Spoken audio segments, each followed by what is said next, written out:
Hi everyone, thanks so much for coming to my YouTube channel. My name is Lexash, as you know, and as you can see right beside me on my left, I have the most beautiful Amaka, fantastic model. Well, I'm going to let her introduce herself in a very short moment, but before we do that, I want you to please like, subscribe, and if you really enjoyed this video, please share it as well.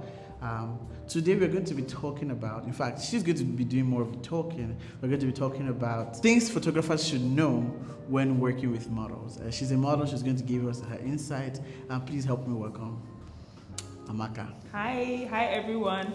My name is Amaka Wike, also known as Diva Amaka. I'm a fashion model, content creator, and a brand influencer. I'm glad to be here. Thank you so much for coming. Thank you. Today we're going to be talking about some tips and best practices when you're working with models as a photographer. I'm a photographer, she's a model, and I know she's experienced. Tell us a little bit about your modeling background. So Well, I started modeling from my mother's womb. I'm just joking, though. But anyways, I started modeling about 5 years ago. I first started in uni. Started out from a fashion show that was happening back then. I started to try it out. I mean, prior to that, people used to tell me that you should try modeling. Oh, you're tall, slender, all those things. But I never really took it serious. But I decided to try it out first of all, and then I was like, okay, this is also something that can cure my shyness, because I used to be shy at some point, and I felt like, okay, modeling is something that you have to be in front of people, walking on the runway, shooting on sets with different people. It could help you also build your confidence. So I was like, okay, let me try this out and see how it goes. And then I started, and I liked it from that fashion show. And then after school, I decided to take it like professionally. That's awesome. Yeah. Who have you worked with? I worked with you first of all. He's like one of the first photographers I worked with, because we went to the same school. Yeah. So yeah, I've worked with several others. I don't need to mention. You don't want to mention names. What are brands? Oh, okay. So for brands, first of all, I made fashion model, editorial modeling. I'm into all that. So runway as well. So I've worked for GT Bank. I've worked GT Bank Fashion Week, Lagos Fashion Week, and the likes. And then for brands, I've worked for fashion brands, Tell Me Africa. You were featured in Vogue, right? Yes, Vogue as well. I don't even know. I'm super cool. Super amazing model with a huge, list of people that you've worked with. Excited to have you here again. So you've worked with a lot of brands, you've worked with a lot of clients, and a lot of photographers as well. Yeah. So can you give me an idea of what your best experience working with a photographer has been? Do you remember any such? Yeah, okay. I think so, and it's been with a couple of photographers, thankfully. Yeah, cool. Some photographers have, they are good. So I would say one of the experiences that I had good experiences was how thoughtful and caring the photographer was on set. Always wanting to know how I'm feeling. Am I feeling good? Do I need anything? Am I comfortable? It's very important to know these things. And the person was really good at his work, in directing and just making sure that everything was okay with me. And I felt really cool and calm and really good on set. So, have you had negative experiences? Oh, definitely. Definitely. And there was one where I don't know, I was just on set, and I don't know if the photographer was having issues with his setup or something, I don't know, but it was just I'm posing in the mood and everything, and then you're just oh, hold on, I have to fix that. It was just really all over the place for me. The photographer was unprepared and didn't have a proper plan? It was just somehow, and I was just not feeling it at all. It kind of affected my mood, because all these things can affect your mood while shooting. I just got tired at some point. I'm like, really?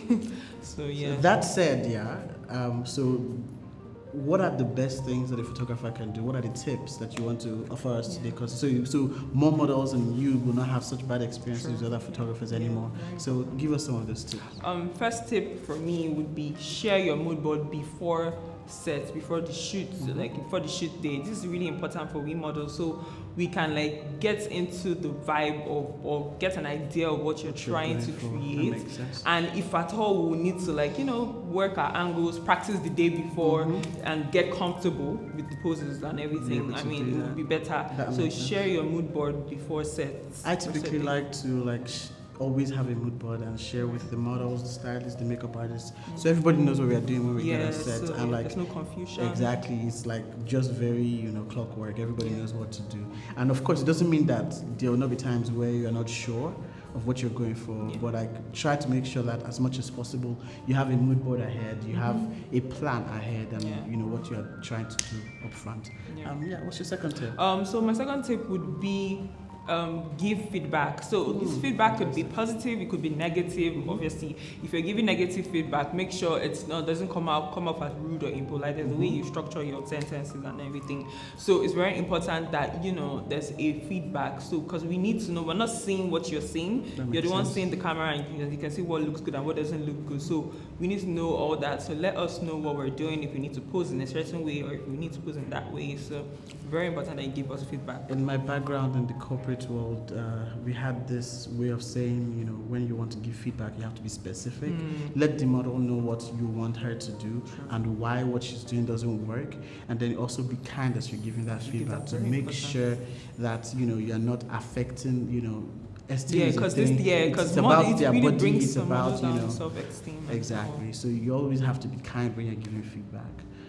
Yes. What's your third tip? I would say, actually, I should have said this as my first tip, to be honest, because it would just save a lot of stress on the shoot day. Use professional models to avoid shalaye. What's shalaye for those that don't understand? To just avoid confusion on set or just issues and misunderstanding before and even after working for with professionalism. Yes, for professional. Yeah. Because there's sometimes that some people might not even talk on set. Then after you now start hearing stories and start hearing things.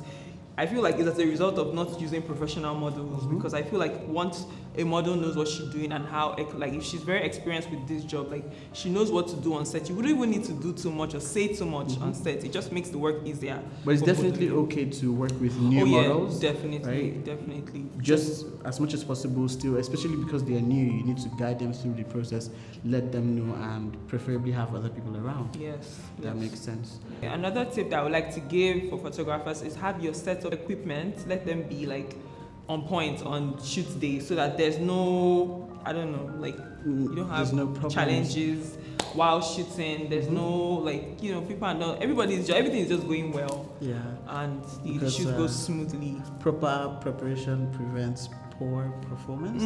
Okay. So of course it's important to prepare. You have a light that you want to use, make sure that it's working. You have a microphone that you want to use, make sure it's working. Yeah. Whatever it is, the context. Make sure everything is working before you call the model to shoot. Yeah, that makes total sense. Is that all? Yeah, no, I still have like a couple more. Right. There's one more. I would suggest that photographers, obviously if the photographer is the one reaching out to the model, first of all, you need to make sure that the logistics, feeding, everything is settled before the shoot day and even on the shoot days, just to make the model comfortable while shooting. Ensure that feeding is food is available on set, and then logistics is taken care of, because you don't want a situation whereby these things can affect the mood of a model before they come on set. Let's say you didn't even bother to ask about where you're coming from, your distance. You didn't bother to take care of their transportation, and you just come on set being all moody and all cranky and everything. And we don't want that. So it's very important that you take care of that and sort that out. So to not get a bored mood, you need to create a mood board and also make sure that you actually, your head is there. Make sure you feed and settle. Make sure your model is comfortable. That's it. I love that. I also like to play music to make sure that everything, the mood, the space is comfortable environment for the model as well. My final tip for photographers, to get the best out of a model when on set, is consent. It's very important to always ask a model if it's okay to position any part of their body, whether it's your hand, your face. Some people have comfort levels, you cannot just touch. Some people are very, very, you can't just touch them anyhow or anything. So it's very important that you ask for permission before you try to adjust, because sometimes it's easier when it's harder sometimes when you speak. It's better for you to show, show them. I don't know if you had issues like that or... so it's important that you ask first of all before you do that, just to avoid any issues after. And it all boils down to the comfort level of the model, because if your model doesn't feel comfortable, you won't get the best images. So making sure that you ask at every given point, can I do this? Can I, to make sure that the model is fine with whatever it is that you want to do. Especially if this is the first time you're shooting. I mean, it's okay. Sometimes you have friends You can that build you're a relationship modeling. with models. Yes. You friends. You can have friends as models, and I mean, They're it's much not an freer issue. with you. They're much freer with you, much comfortable Yeah. with you. But if you haven't shot with this person before, it's very important to ask before any of that. So yeah, that that's makes a lot of basically sense in the world. Thank you so Yeah. much, Amaka. Thank you for having me. This was very insightful. I'm sure all the people that are on our channel will be able to learn a lot from it. How can people find more of your content? Oh yes, definitely follow me on Instagram and Twitter at Divamaka, Facebook Amaka Ogwike. Yeah, to just get to know more about To me. hire her, please Yes, hire book her. me. Book her. Have a look for bookings always. All right. Thank you so much for watching this. I hope you learned as much as I did. It's very important to make sure that your model is comfortable on set and whatever it takes to make sure that happens. Especially because test shoots, they're not paid and nobody's paid, but then we're building portfolio for both the model and the photographer. So if you're going to take time out of a model's schedule, you need to make sure that the model is as comfortable and enjoying the process as much as you are. We didn't even talk about the fact that models are supposed, if the model reaches out to the photographer, they have to also make the photographer comfortable. But that's for a conversation for another day. Yes. Thank you so much again for helping us. Thank you so much for having me. Thank you. We will have you on our channel another day. Definitely. Thank you so much. I had a good time. Till next time, it's Lex. Don't forget to like, subscribe, comment, to this channel. and share if you enjoyed this video. If you want to see more stuff like this as well, please comment below. Till next time, it's Lex Ash. Bye.